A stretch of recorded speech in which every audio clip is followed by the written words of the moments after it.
नमस्कार। जय गुरुदेव। जय माता पीताम्बरा। आज हम लोग बात करेंगे कुंडलिनी जागृत कैसे करें और शरीर में निर्मित सभी 7 चक्रों को कैसे जागृत करेंगे। मूलाधार चक्र पहला, दूसरा स्वाधिष्ठान चक्र, तीसरा मणिपूरक, चौथा अनाहत, पांचवा विशुद्धाख्य, छठा आज्ञा चक्र, सातवां सहस्त्रार चक्र सातवां। यौगिक क्रिया द्वारा बीज मंत्र का सभी 7 चक्र पर जप कैसे करें। मूलाधार चक्र से सहस्त्रार चक्र तक जैसे हम लोग माता पीताम्बरा के साधक हैं तो उनके बीज मंत्र का जप करेंगे। 3 यौगिक क्रिया द्वारा तो इस तरह सभी 7 चक्र पर 3-3 क्रिया करेंगे तो 7 × 3 = 21 यौगिक क्रिया पूर्ण होगी। यौगिक क्रिया कैसे करें। अब अनुलोम विलोम को ही यौगिक क्रिया का नाम दिया गया है क्योंकि इसमें मंत्रों का समावेश किया गया है, जैसे कि त्रिक नियम। हमने एक सांस में 3 बार बीज मंत्र का जप किया। उदाहरण के लिए यहाँ हम बता देते हैं कि सांस खींचते समय ह्लीं ह्लीं ह्लीं, फिर सांस को रोककर 3 बार आज्ञा चक्र पर ध्यान करते हुए ह्लीं ह्लीं ह्लीं, यानी कि मुंह से नहीं बोलना है, मन ही मन उच्चारण करना है। फिर बाईं नाक से सांस छोड़ते हुए 3 बार ह्लीं ह्लीं ह्लीं, यानी कि 3 बार बीज मंत्र का उच्चारण करेंगे। तो इस तरह हम सभी 7 चक्रों पर अलग अलग ध्यान करते हुए मानसिक जप करते हैं तो ये क्रिया पहला स्टेप पूरा होता है। इस क्रिया को कम से कम 3 बार करना है। एक क्रिया को करने में ज़्यादा से ज़्यादा आधा घंटा का समय लगेगा। यानी अगर आप नियमानुसार सुबह, दोपहर और शाम क्रिया को कर सकते हैं तो करें, नहीं तो एक ही साथ अगर कर सकते हैं 3 क्रिया तो 3 क्रिया करें।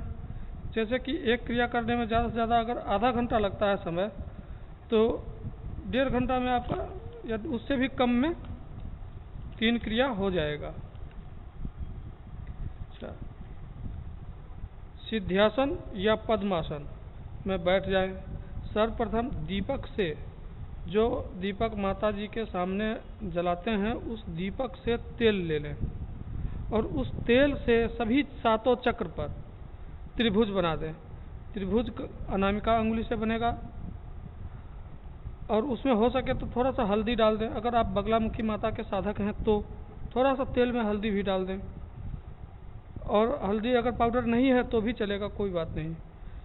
सभी त्रिभुज का शीर्ष ऊपर की तरफ होना चाहिए और सभी त्रिभुज में ह्लीं माता का बीज मंत्र लिख दें अनामिका अंगुली से ही। या अगर कोई मान लो माता काली का साधक है तो माता काली का बीज मंत्र क्रीं लिख दें। चाहे आप जिस महाशक्ति के साधना में लगे हैं उनका ही बीज मंत्र लिख दें, लेकिन इस क्रिया को करने से पहले शरीर शुद्धि, तत्व शुद्धि, आसन शुद्धि, दिग्बंधन, कवच आदि क्रिया करने के बाद हम जिस भी देवी देवता का साधना करते हैं यथोपचार से देवी की पूजा करें। तदोपरांत ये क्रिया कर जप आरंभ करें। मानसिक जप प्रत्येक चक्र पर यानी मूलाधार चक्र से ध्यान केंद्रित कर मानसिक जप आरंभ करें। कुछ ही दिनों में ऐसा प्रतीत होगा जैसे हम मूलाधार से एक क्रिया करके, मूलाधार का क्रिया करके ऊपर की तरफ बढ़ते हैं, ध्यान को केंद्रित करते हैं, यानी कि मूलाधार से बढ़ते हैं, ध्यान को केंद्रित करते हैं स्वाधिष्ठान पर। तो स्वाधिष्ठान पर लगेगा ऐसा कि कोई मछली की तरह उछल के आ गया ऊपर, नीचे से ऊपर आ गया, और वहीं पर आपका ध्यान आकर के केंद्रित हो जाएगा। और ये चीज़ जब तक नहीं होता है तब तक समझो कि अब ये साधना अभी नहीं हो रहा सफल। और ज्यों ज्यों आप साधना में आगे बढ़ते हो तो कुछ ही दिनों में ऐसा लगेगा कि मूलाधार से कोई एक ऊर्जा आकर के स्वाधिष्ठान चक्र पर आकर के बैठ गया है और वहीं आकर के लॉक हो गया है, बिल्कुल बैठ गया है। अब वो हिल डुल नहीं रहा है और आपका ध्यान वहीं पर आकर के केंद्रित हो जाएगा और मंत्र भी वहीं पर चलना शुरू हो जाएगा। जब क्रिया, मानसिक जब जो क्रिया है वो वहीं पर शुरू हो जाएगा। तो अगर ऐसा प्रतीत होने लगा तो आप समझो कि साधना आपका जो है सफलता की तरफ अग्रसर है। और इस क्रिया को नियमित रूप से जारी रखें। फिर जैसे आप मूलाधार से ऊपर स्वाधिष्ठान पर आएंगे, फिर स्वाधिष्ठान से ऊपर आप मणिपूरक चक्र पर आएंगे, तो फिर वही जो एनर्जी है वो मणिपूरक चक्र पर भी आकर के लॉक हो जाएगा। और जैसे अनाहत चक्र पर आएंगे तो फिर अनाहत चक्र पर भी वही एनर्जी पहुंच जाएगा। तो आप समझ जाओ कि हमारा साधना जो है सफलता की तरफ बढ़ रहा है और सभी चक्र धीरे धीरे धीरे धीरे जागृत हो रहा है और कुंडलिनी शक्ति आपका जागृत हो रहा है। और ज्यों ज्यों ध्यान की गहराई में जाओगे तो आपका साधना में तीव्रता आते जाएगा और अनुभव जो है इसका आपका अलौकिक और दिव्य अनुभव होना शुरू हो जाएगा। वहीं से जहाँ मूलाधार चक्र से एनर्जी ऊपर के तरफ बढ़ना शुरू हुआ, स्वाधिष्ठान पर आया, तभी से आपका अनुभव में दिन प्रतिदिन बदलाव आते जाएगा और साधना में भी आपको मन लगने लगेगा। उससे पहले हो सकता है आप साधना में उब जाए, मन केंद्रित ना हो पाए, लेकिन जहाँ मन केंद्रित होना शुरू हुआ और मूलाधार चक्र से ऊपर उठना शुरू हुआ एनर्जी, तो फिर आनंद ही आनंद आएगा, फिर बहुत ही अच्छा लगेगा और आपका ध्यान भी केंद्रित होना शुरू हो जाएगा। तब तक कठिनाई होगी जब तक आप नए हैं, पूर्ण रूप से अभ्यस्त नहीं हो गए हैं, तब तक तो थोड़ा कठिनाई हो सकता है, मन भटक सकता है।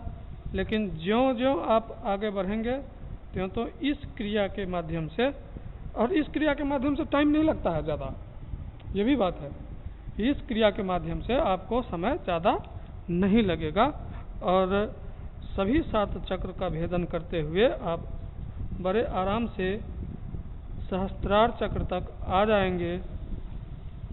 तो इस क्रिया को निश्चित रूप से अपनाएं। जितने भी हमारे साथ साधक जुड़े हैं वे तो निश्चित रूप से करें, बाकी जो साधक कर सकते हैं करें, नहीं कर सकते हैं तो कोई बात नहीं, ना करें। लेकिन जो हमारे साथ, जो हमारे शिष्य जुड़े हुए हैं, इस क्रिया को अवश्य करें भाई, अद्भुत लाभ होगा, अद्भुत लाभ। तो आप निश्चित रूप से करें। तब तक के लिए नमस्कार, जय माता पीताम्बरा।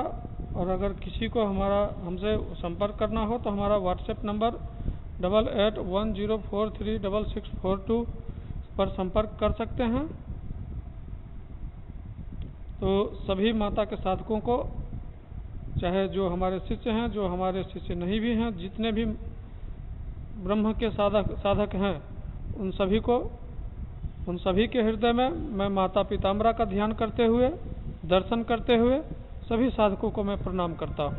नमस्कार।